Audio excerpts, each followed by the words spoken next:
Hi, this is Eric Martin with Board Game Geek. I'm here with Jessica Ochoa Hendricks, talking about Killer Snails, Assassins of the Sea.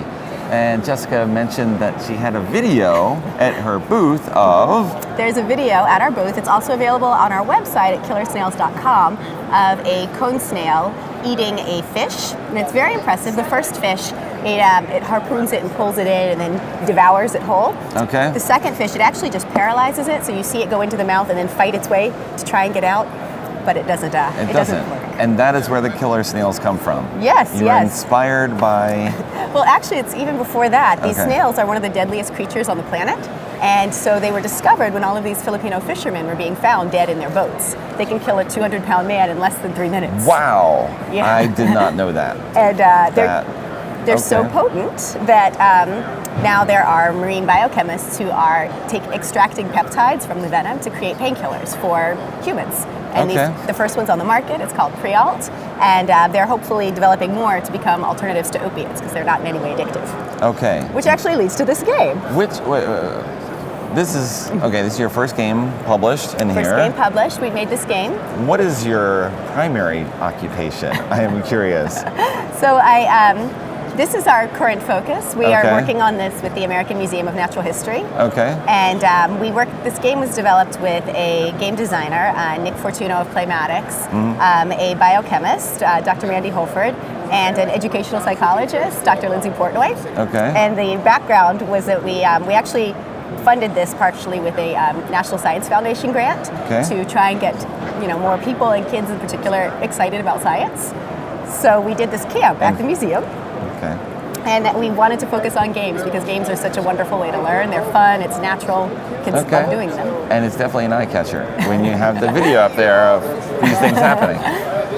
What is the game? What are we doing here? So in the game, you are a scientist, just like Mandy, and you are trying to figure out what these peptides are that you want to extract. Okay. And the way that you play the game, you have to also figure out what they are, and you have to feed your snails to get them to, when they eat prey, they will produce peptides. So the winner of the game is the person who figures out each of these peptide cabals and then feeds their snail to generate those peptides. Okay. But it's a deck building game, so you can build stronger decks by purchasing cards from the market. Okay. And it's also Upgrade competitive. your snails. Yeah, exactly. That's right. Stronger snails. And it's also a competitive game, so you can sabotage the other scientists by killing their snails with predators like this turtle or other predators like stingray. Okay. So it's fairly fast-paced and it's turn-based. So instead of like playing your whole hand, you'll just have one action per turn. Okay. All right. So maybe give examples of what we're doing here. So if we were going to play this right now, what we would do is we would shuffle our starter decks, and then we would take 5 of them. With the starter decks consisting of different types of snails and then research. Okay. And you'll notice on your cards. Oh, there's more instance than just research. Oh yeah, I did not look through my deck. Oh yeah, there's also there's stingrays, like predators. There are instances like ocean waves that you can use to prevent. You can either swap somebody's prey or you can use it to keep them from being able to eat. Okay. There's a potency card that if you use this when you are feeding your snail, it lets you pick any kind of peptide that you want. And there are research cards that let you peek at peptides. Okay. And so, example of a turn? So, for example, I would play a snail, and that would be my first. Put up here. There you go.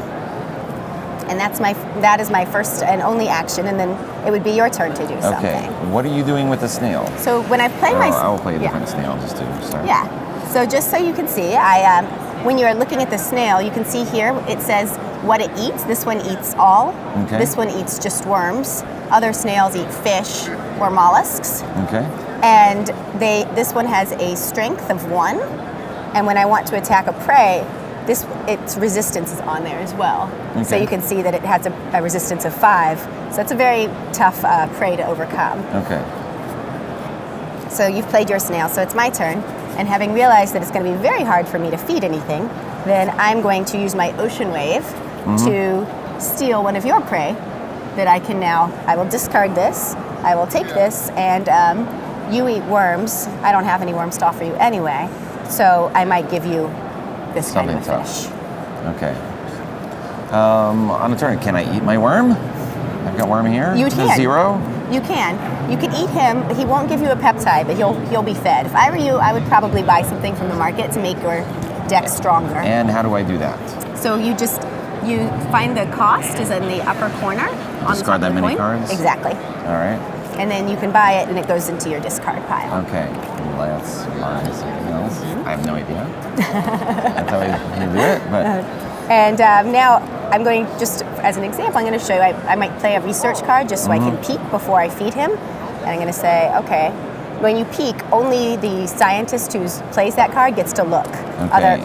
No one else can see it. And these are the different types of peptides. Yes, there's we have here.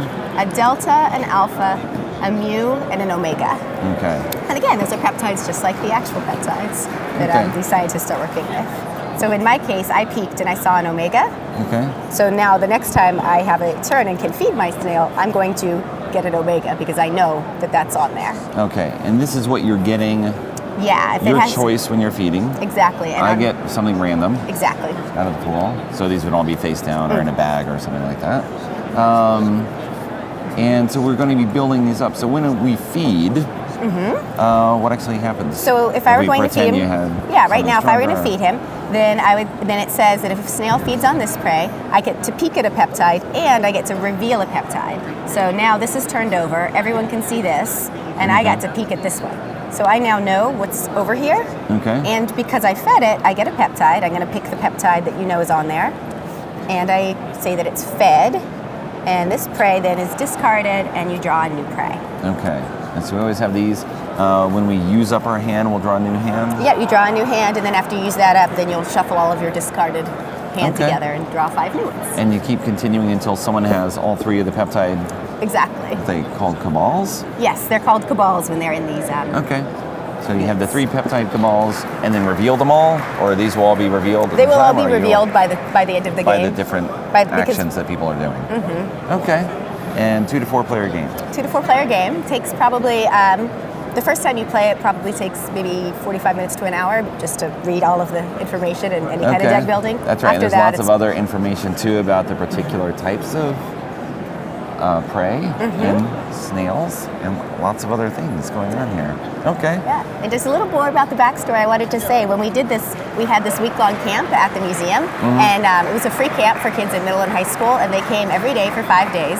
And in the morning, our biochemist taught them all about cone snails, and in the afternoon, our game designer taught them all about different kinds of game mechanics. And then at the end of each day, our educational psychologist did these concept maps with the kids to see how they were relating what they were learning in science to what they were learning about gameplay.